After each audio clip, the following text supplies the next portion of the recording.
saya juga anak di rumah, kok mereka ini masih bisa akses. Ya. Ternyata akun yang dibuat adalah untuk akun dewasa. Oke. Gitu. Bahkan seorang stand up comedy menyatakan ya, ini bagaimana orang yang ahli di bidang IT atau lembaga yang ahli di bidang IT justru dia yang kebocoran. Ini kan sama kayak Romi Rafael yang ahli hipnotis, dia yang dihipnotis. Sama, oke.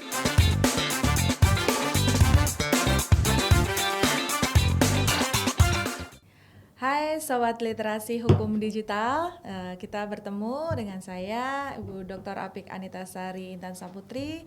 Teman-teman bisa memanggil saya dengan Bu Intan. Kita bertemu dalam acara podcast yang akan membahas tentang cyber law ya di masa depan regulasi digital kita saat ini. Nah, saat ini kita sudah ada narasumber yang sangat kompeten di bidang cyber law ya. Beliau adalah Bapak Dr. Kurniawan SHMH. Nah, sebelumnya saya akan bacakan mungkin ya beberapa profil beliau ya. Dan kita sangat beruntung sekali ya saat ini kita bertemu dengan beliau Pak Kurniawan ya, yang merupakan aktivis praktisi hukum gitu ya. Kayaknya kalau kita bacakan semua CV-nya ini waktunya tidak akan cukup ya, karena banyak sekali.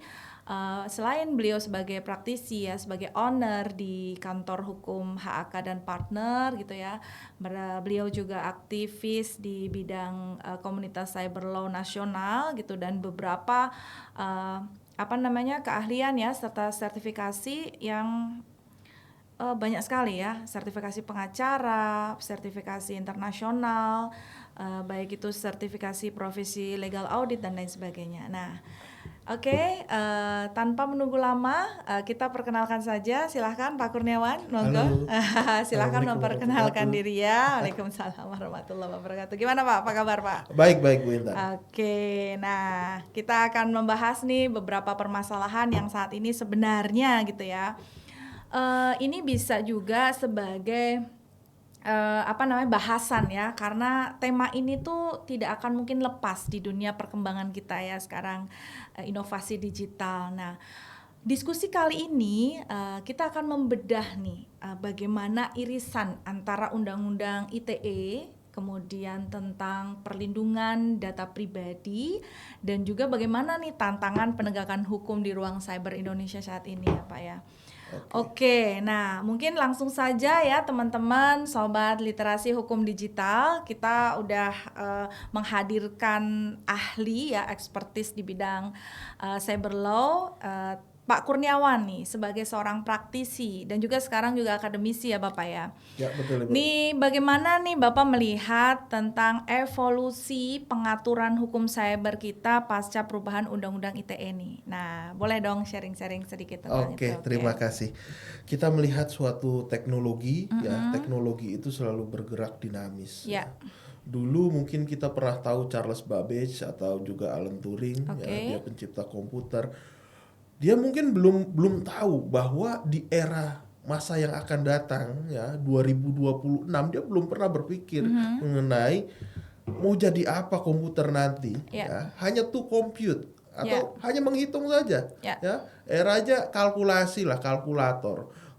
Kemudian itu juga menjadi era telekomunikasi sehingga undang-undangnya dulu kita pernah punya undang-undang telematika ya, pakarnya telematika dulu, Roy Suryo dulu ya, yang sekarang lagi rame itu. Nah, sekarang berkembang lagi dari undang-undang 2008,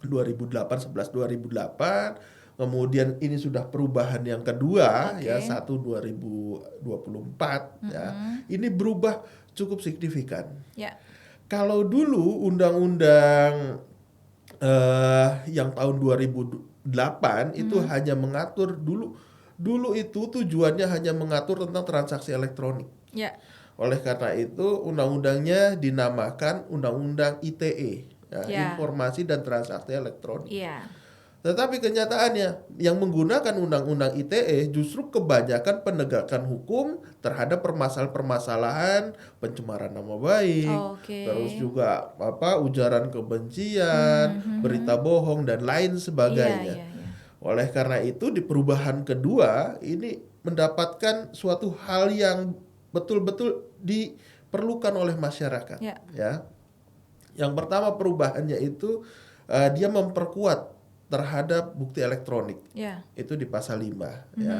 Kemudian ada pula tentang identitas elektronik, tanda tangan, penyelenggara elektronik dan lain-lainnya. Itu Ya. diatur sedemikian rupa. Ya. Ya.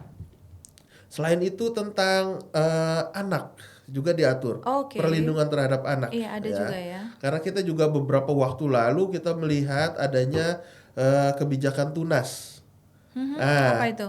Kebijakan tunas itu mewajibkan penyelenggara elektronik seperti media sosial, ya, TikTok, Roblox dan lain-lain, iya. ya, itu batas usia yang boleh mengakses tuh berapa tahun, ya. Oke, Di sudah situ ada diatur, ya? sudah Oke. diatur, ya.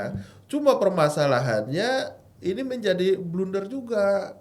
Seperti kita dulu, kita juga mengatur suatu pengaturan mengenai cyberphone, Ya. ya.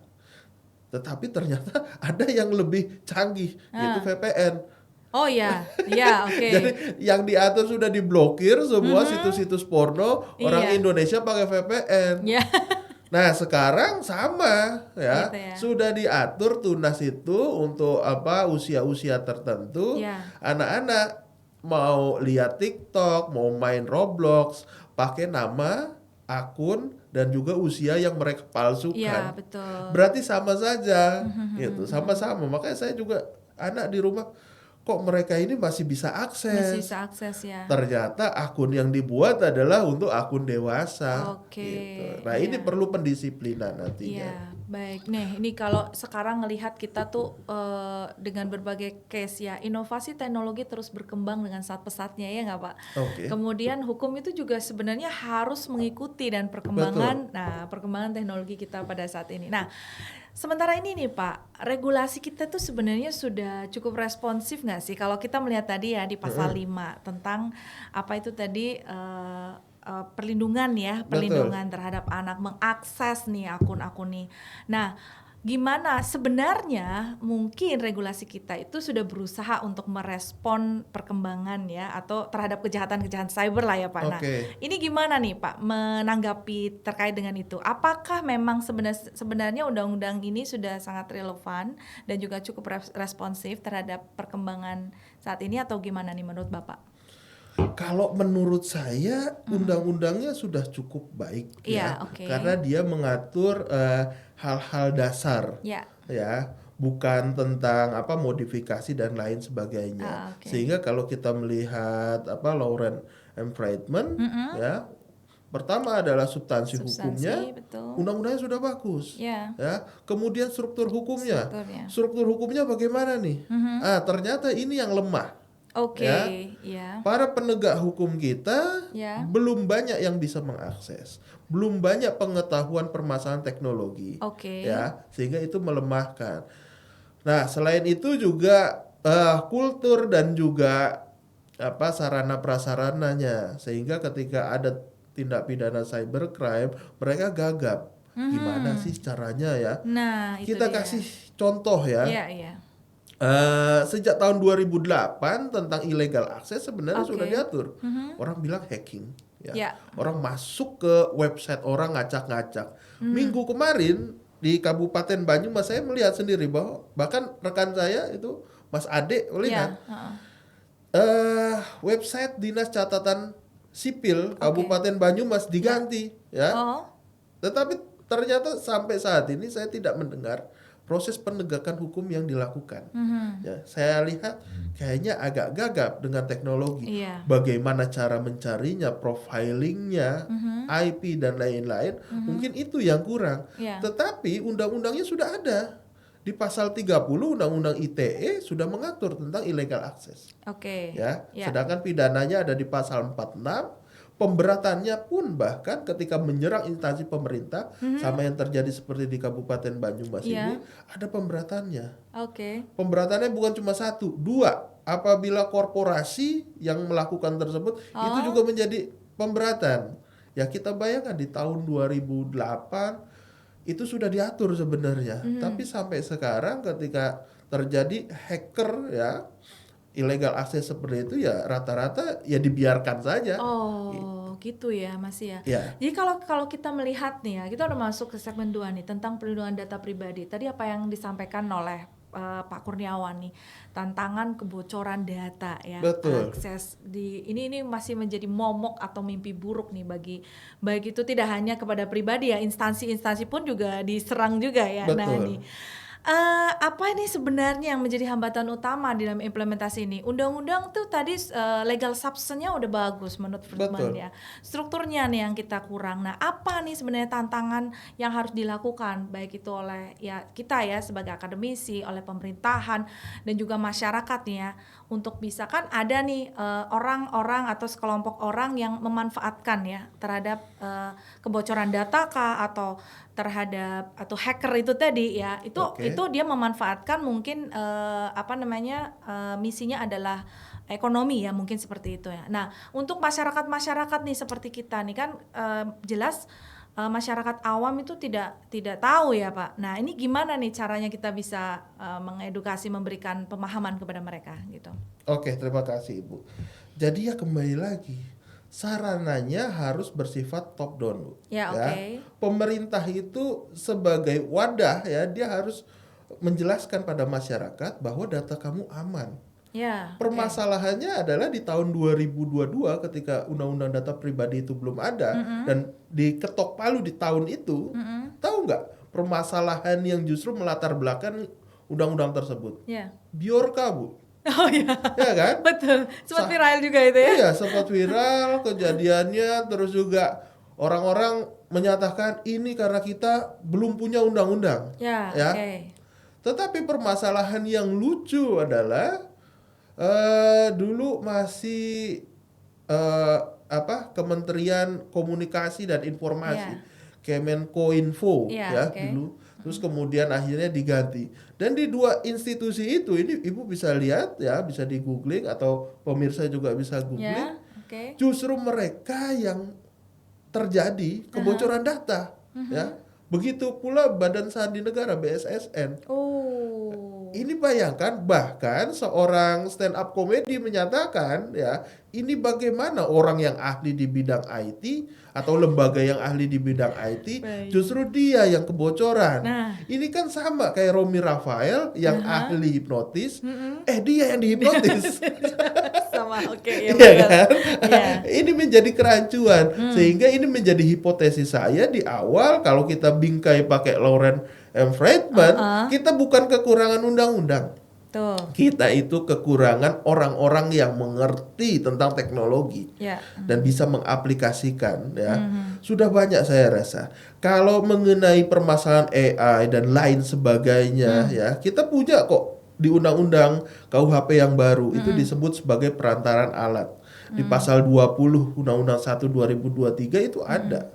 Jadi kalau orang bilang, "Lah, nanti kalau orang membuat suatu kejahatan tindak pidana menggunakan AI itu bagaimana?" Sebenarnya sudah diatur. Sama seperti undang-undang ITE tadi, illegal access tadi. Sebenarnya juga sudah diatur.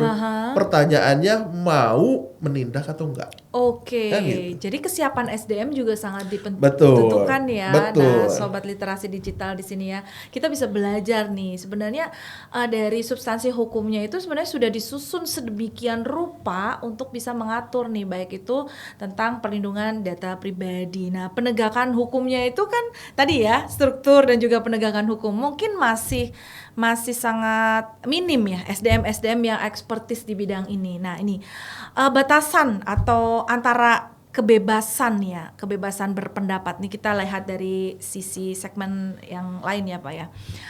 Kebebasan berpendapat dan juga ujaran kebencian nih di ruang cyber nih, ini banyak sekali sekarang. Ya kan, betul. Apalagi sekarang kasus viral yang terjadi ya di keluarga artis misalnya gitu ya, banyak sekali ujaran-ujaran kebencian di situ. Nah, ini ruang cyber ini menjadi ruang yang seringkali kita anggap sebagai ruang abu-abu ya. Betul. Kita bisa anggap bahwa kemajuan atau inovasi teknologi itu merupakan kemajuan atau merupakan bentuk dari kebebasan.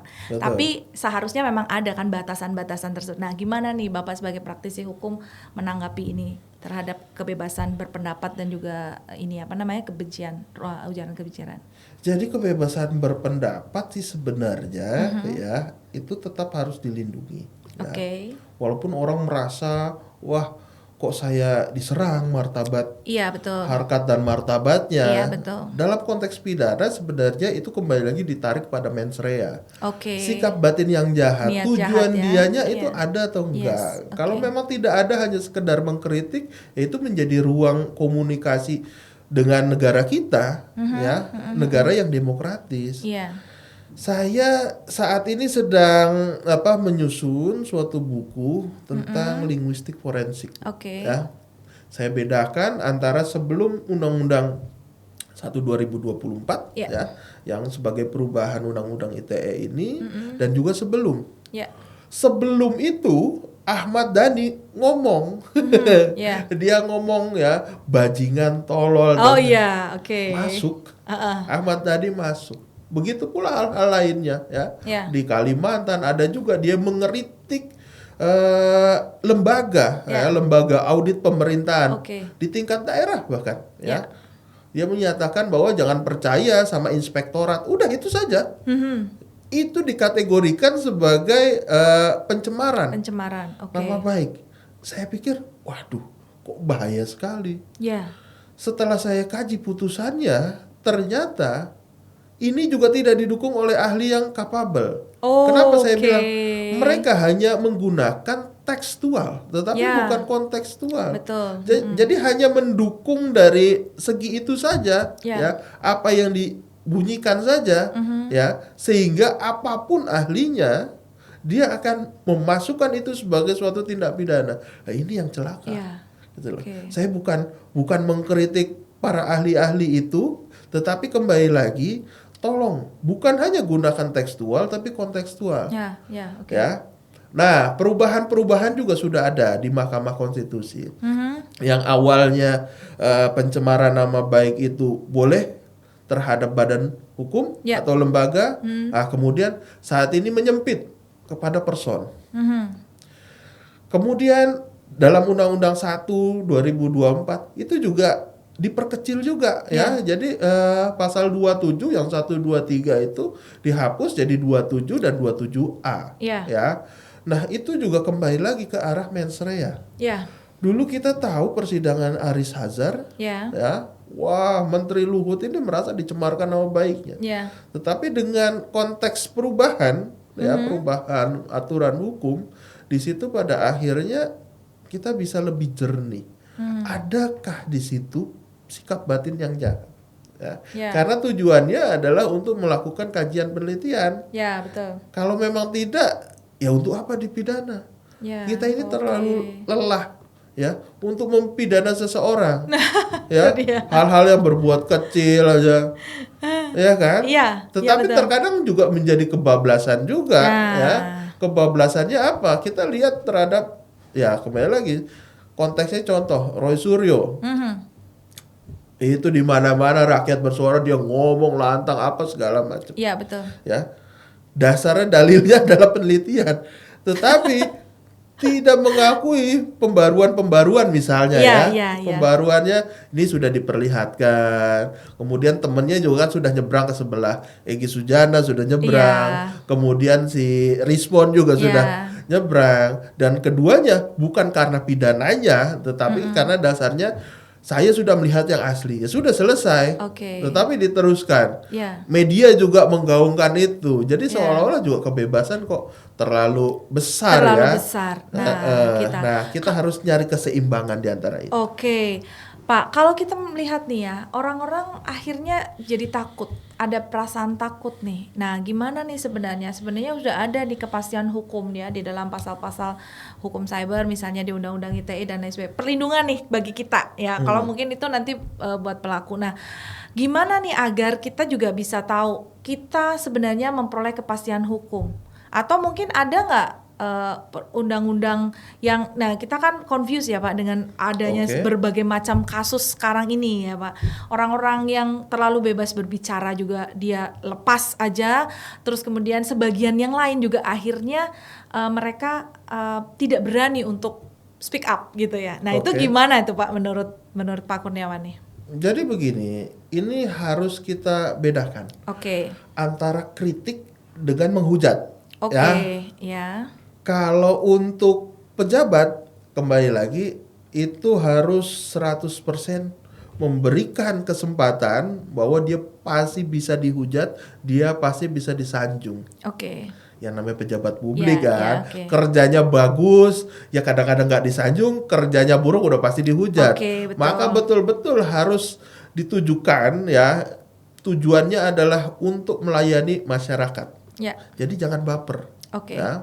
Nah, permasalahannya ada nih di balik kritikan ini kata-kata kasar dan lainnya ya. Nah, kembali lagi itu dari segi etik. Saya cuma bisa menghimbau kalau kita mengkritik ya, orang bilang kritik solusinya apa? Nggak harus pakai solusi. Oke. Ya, karena kritikus itu ya karena dia mau menyampaikan sesuatu itu saja. Ya. Itu kebebasannya. Yang Ya. harus dijaga adalah itu tadi, etika sopan santun. Ya. Janganlah kita mengkritik presiden kita dengan kata-kata bodoh. Ya jangan. Oke. Ya. Oke, Pak. Dengan tolol dan lain-lain. Iya. Kita sebagai orang yang terpelajar apalagi Iya. para mahasiswa ya. Betul. Sampaikan kritik itu. Bisa dengan tulisan, Oke. bisa dengan podcast ya, bisa juga dengan video.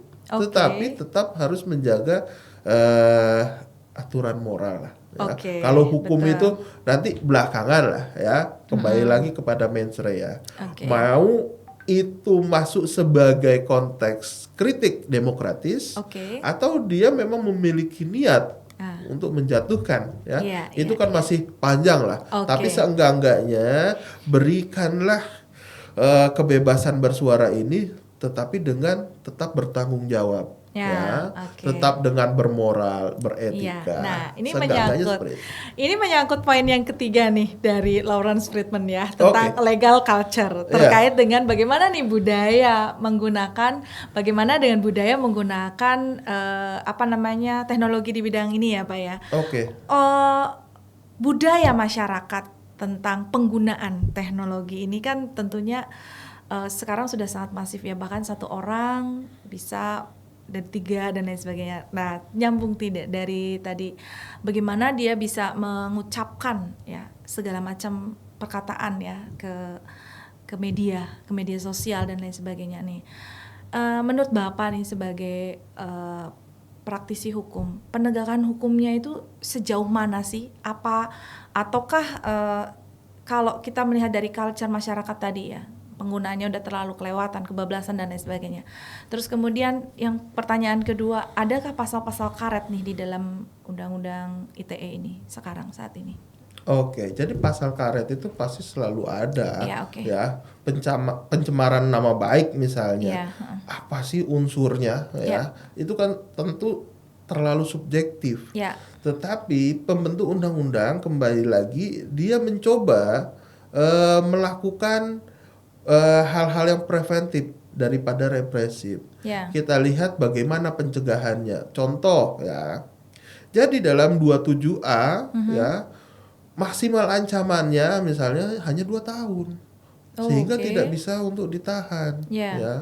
Itu pertama. Terus kedua, ketika dia bisa minta maaf, sekarang ini dalam Undang-Undang 20 tahun 2005 Ya. kan ada RG. Oke. Dia bisa RG Ya. ya. Kalau memang itu ternyata kelepasan dan akhirnya menghancurkan hati seseorang, Ya. ya you minta maaf dong. Oh, oke. Ya, Ya. gentle dong Ya, ya. ya. Oke, mengkritik nih bagus, tapi poinnya di mana? Ya. Tetapi apabila itu melukai hati seseorang ya, Ya. daripada alih-alih dia harus melapor ke polisi dan lain-lainnya, ya sudah minta maaf saja. Oh. Kan selesai perkara gitu Oke, ya. oke, Jadi oke. tidak sekaku seperti dulu ya, sebelum ada KUHP ya. Itu saat itu masih kaku walaupun responnya saat itu masih bisa ditolerir. Ya. Misalnya kalau sudah pakai materai ya, dulu sering tuh ditampilkan sudah minta maaf akhirnya nggak Oke, ditahan. ya. Ya. Dulu banyak yang seperti itu. Saya pikir kembali lagi kita harus tetap bertanggung jawab terhadap apa yang ditulis ya. Oke. Hukum tentunya sudah mengatur batas-batas tersebut Nah, ya. Karena batas hak adalah terhadap hak orang lain juga. Jangan sampai kita mengetik tetapi orang lain sakit hati. Jejak misalnya. digital ya Pak ya. Jejak digital Betul. itu ada. Kita sudah melampaui lah tahun 2019 betul. yang betul-betul geger hingar-bingar media sosial saat itu. Yang masuk juga sudah banyak ya. Kita harus bisa belajar dari hal tersebut. Ya, betul-betul harus bisa kendalikan tangan kita. Ya. Walaupun terkadang juga enak juga ya menghujat ya, pakai second account gitu ya, enak juga. Tapi kembali lagi buat apa? Pertanyaannya itu buat apa? Jadi banyak sekali juga ya penggunaan akun-akun anonim ya Pak ya. Nah itu sebenarnya buat apa ya? Atau mungkin ada ini ya, apa namanya, karakter-karakter manusia tersendiri yang memang dia menikmati dengan akun-akun anonim itu. Nah itu gimana Pak untuk bisa menanggapi terhadap akun-akun anonimus itu seperti itu? Nah kembali lagi. Dalam dunia digital ya, itu marketnya siapa? Marketnya adalah masyarakat. Ya, bukan lagi produk ya. Nah, kalau ada akun-akun anonim yang dia menjelekkan sini sana dan lain-lain ya, tergantung masyarakatnya. Kalau masyarakatnya membeli bualan tersebut jadi geger. Ya. Tetapi kalau tidak, nah nggak akan terjadi. Ya, nggak akan terjadi apa-apa. Saya kasih contoh dalam buku tersebut ya, yang sedang saya susun. Dulu ada kasus Ratna Sarumpait. Itu kalau sekarang kita itu sebagai lucu-lucuan aja. Ya, dia operasi plastik, terus bilang ngakunya dipukulin. Kalau itu tidak sampai tersebar luas, itu sekarang ini dibilang prank. Masyarakat pasti loh, wah itu prank, udahlah maafkan saja. Tetapi sampai di penjara beliau itu, ya. Karena apa? Yang di prank bukan 1-2 orang, seluruh Indonesia. Dia kabarkan itu ke para menteri, dia kabarkan itu ke Rocky Gerung, ya, bahwa dia sedang dipukuli. Akhirnya terjadi demo saat itu, ya. Sehingga berita hoax ini masuk deliknya. Yang kita pikir kembali buat apa? Ya kan? Ratna Sarumpait melakukan itu buat apa? Untungnya juga nggak ada. Ya. Nah, inilah yang harus kita pelajari. Ya. Jangan jadi orang yang bodoh. Di perkembangan teknologi yang semakin pintar. Kita mungkin punya smartphone ya. Kita punya era AI dan lain-lain, tetapi jangan jadi orang bodoh dengan menggunakan itu dengan tidak bertanggung jawab.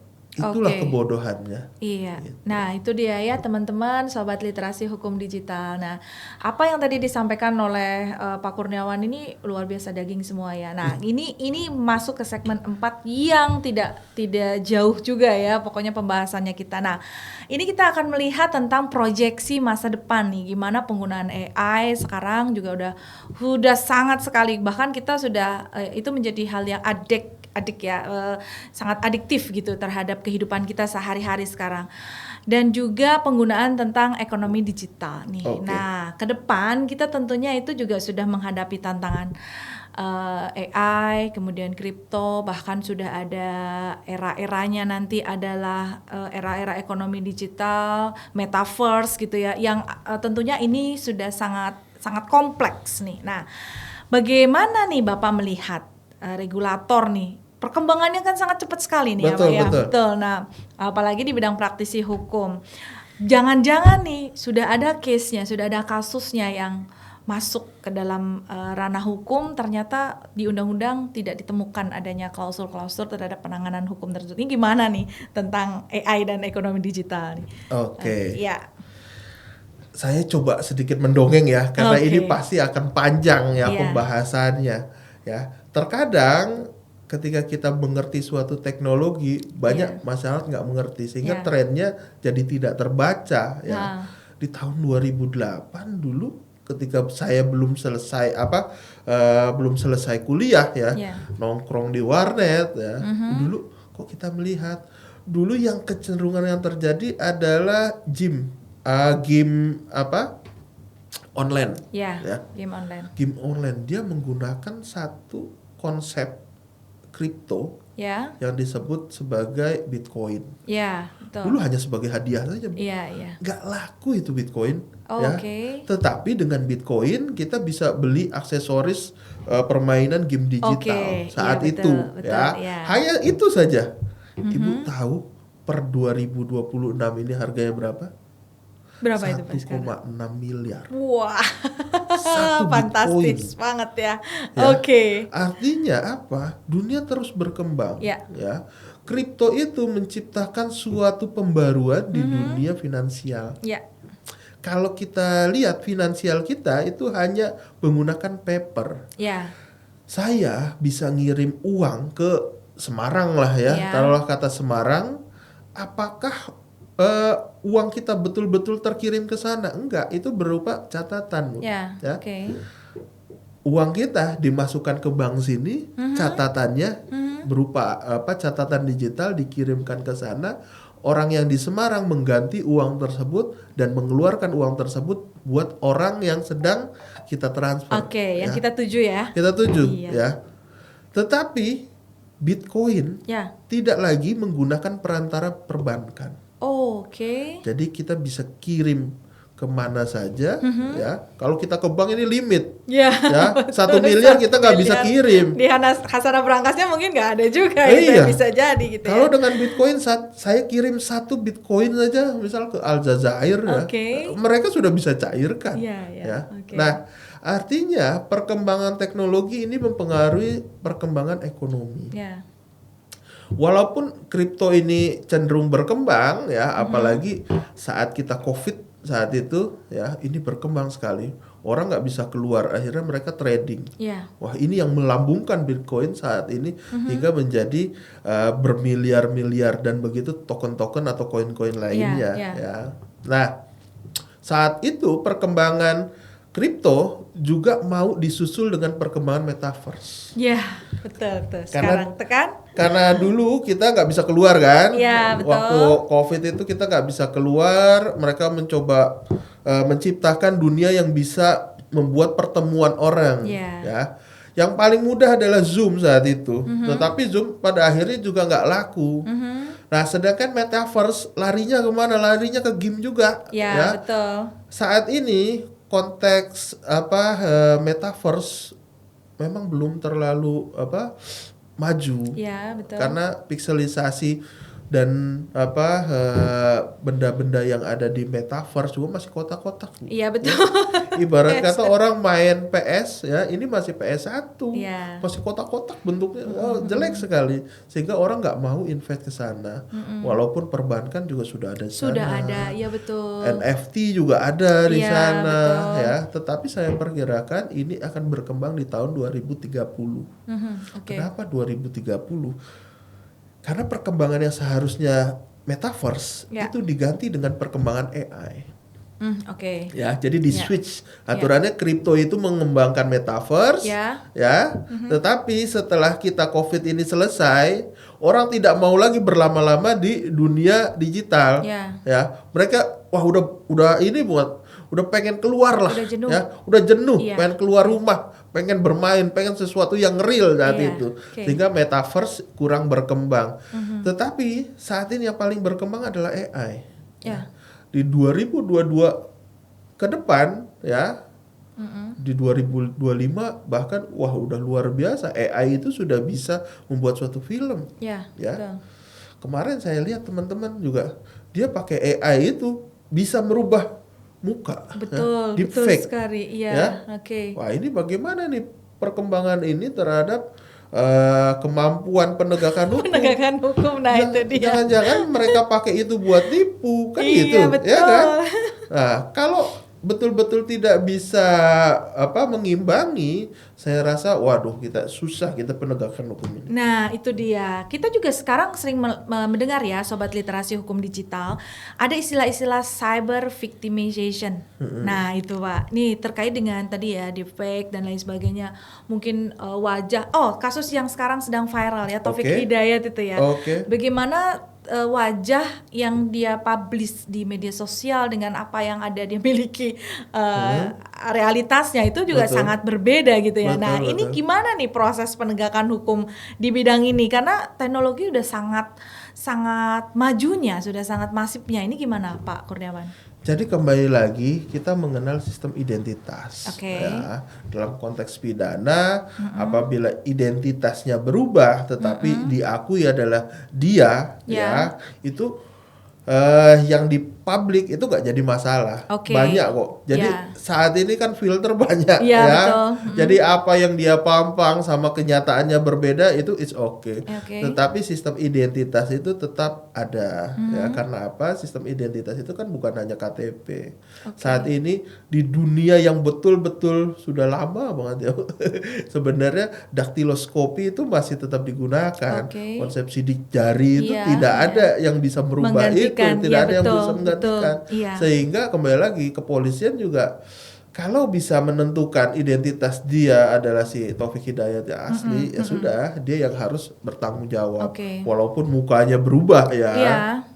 Nah, kemudian untuk AI deepfake ya, kita harus bisa melacak ini orangnya ini di mana, siapa pelakunya. Identitas digital itu betul-betul harus bisa diketahui.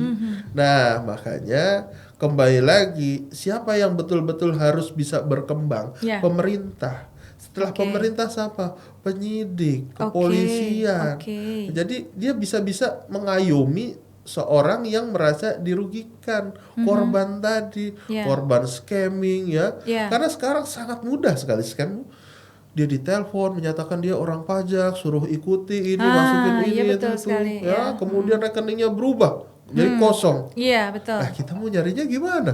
Ya, polisi juga kalau nggak bisa bingung itu. Nah, betul ya? Itu. Tetapi kembali lagi ada sarananya. Ya, saya pikir begini. Setiap perubahan teknologi baik hitam dan putih itu akan selalu seimbang. Ya. Di zaman ARPANET kita sebut sebagai white hacker. Ya. Ada hacker putih, ada black hacker. Ya. Jadi selalu itu ada. Orang baik itu selalu ada lah. Ya. Jadi ketika di zaman misalnya ada yang mata elang seperti itu kan, ya itu kan menggunakan data-data pribadi. Tetapi ada juga yang membongkar. Ya.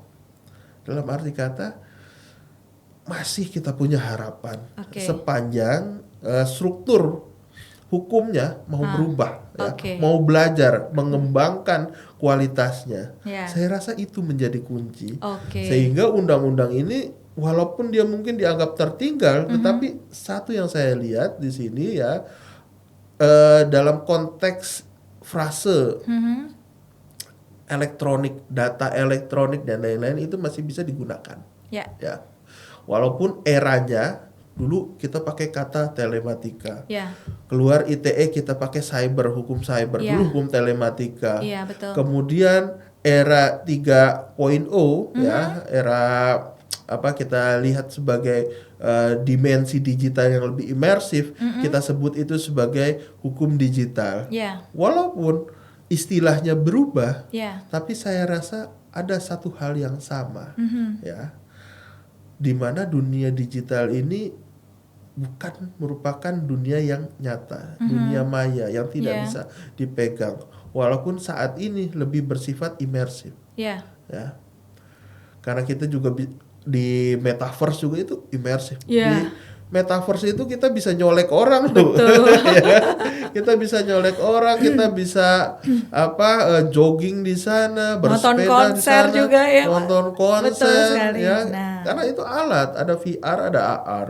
Ya, jadi kembali lagi, penegak hukum juga harus meningkat teknologinya. Kalau enggak ya susah. Baik, oke. Teman-teman, sobat literasi hukum digital ya, kita mungkin nanti ini sudah banyak sekali yang kita bahas ya. Bagaimana nih sebagai closing statement nih Pak Kurniawan, kita bisa merekonstruksi ya tatanan masyarakat atau mungkin apa yang sudah carut marutnya dengan dunia digital saat ini ya. Banyak sekali kasus, juga banyak sekali korban gitu ya. Pelakunya juga sulit sekali di tracking dan lain sebagainya.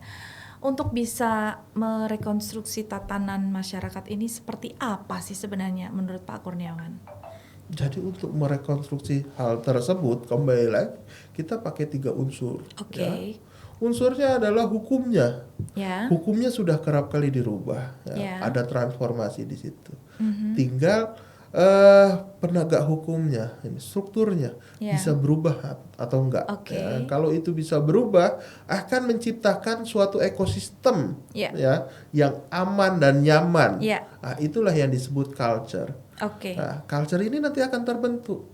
Orang terbiasa caci maki di dunia digital misalnya ya, terus kemudian ada penegakan hukum, akhirnya dia menjadi sadar, oh jangan seperti itu lagi, sehingga ruang lingkup ekosistemnya jadi aman. Ya. Orang menggunakan kripto, dia pengen jual beli dan lain-lain, tetapi pada akhirnya kriptonya terserap oleh orang lain yang tidak bertanggung jawab, dia bisa lapor. Laporannya itu diproses, kemudian ditangkap orang dan lain sebagainya, kerugiannya dikembalikan, orang akan nyaman. Bukan hanya satu orang tersebut yang nyaman, tapi orang-orang lain di luar sana juga bisa menggunakan itu. Walaupun sampai saat ini kripto tidak tercatat sebagai mata uang ya, hanya sebagai komoditas ya. Tetapi kita harus paham bahwa dunia ini pasti terus berubah, ya, dinamis. Hukum akan selalu ketinggalan, itu menjadi rumusnya, ya. Tetapi penegak hukum bisa selalu berubah, walaupun kewenangannya. Tapi kemarin juga saya mendapatkan informasi undang-undang Polri sudah diketok, ya. Ini juga berkat teman-teman penasihat Kapolri, kemudian Adigi lembaga saya dan juga ya kita mengepus. Apa yang dipus? Bukan permasalahan nanti Kapolri bisa umur 60, bukan. Tetapi konteks polisi cyber yang dia bisa memiliki kewenangan masuk ke ruang-ruang cyber. Bukan masalah mengawasi kebebasan berekspresi. Itu urusan yang paling belakang, karena kebebasan berekspresi itu satu, kembali lagi keuntungannya tidak ada. Mohon maaf loh ya, saya katakan itu hanya orang-orang dia mengutarakan kritiknya, ya. Terus kemudian ada orang kecewa, itu bukan permasalahan ekonomi, tapi yang ditinjau adalah bagaimana apabila terjadi fraud, bagaimana apabila ada sistem-sistem yang bocor, ya, sehingga polisi bisa hadir. Ya, di situ utamanya. Bagaimana seandainya rekening kita secara nyata dibobol, ya. Bagaimana misalnya wallet kripto kita dibobol, ya. Itu kan sulit untuk dimasuki, tetapi dengan adanya kewenangan polisi cyber, dia bisa menindaklanjuti hal-hal tersebut. Gitu. Terima kasih sekali, wah Pak Dr. Kurniawan ini luar biasa sekali ya, teman-teman sobat literasi hukum digital. Apa yang kita bahas dari awal sampai dengan akhir nampaknya daging semua. Nah, teman-teman, baik itu mahasiswa maupun juga masyarakat yang saat ini mendengarkan podcast kita pada siang hari ini ya, mari bersama kita menegakkan kedaulatan digital, mengawal keadilan hukum. Tentunya ini tidak lepas dari semua komponen ya, baik komponen akademisi, pemerintah, masyarakat, dan juga semua segmen ya yang ada di Banyumas ya, terutama betul. Kita lindungi dulu tempat di mana kita tinggal. Nah, literasi hukum untuk menavigasi ruang aman digital pada tema pada siang hari ini. Saya rasa cukup, kita akan kembali lagi. Terima kasih sekali Pak Kurniawan atas kehadirannya. Sama-sama. Kita akan kembali lagi dengan topik-topik menarik yang akan kita bahas di lain kesempatan. Terima kasih teman-teman semuanya. Salam melek digital ya, kita juga harus sadar terhadap hukum. Oke, terima kasih. Selamat siang. Assalamualaikum warahmatullahi wabarakatuh. Waalaikumsalam warahmatullahi wabarakatuh.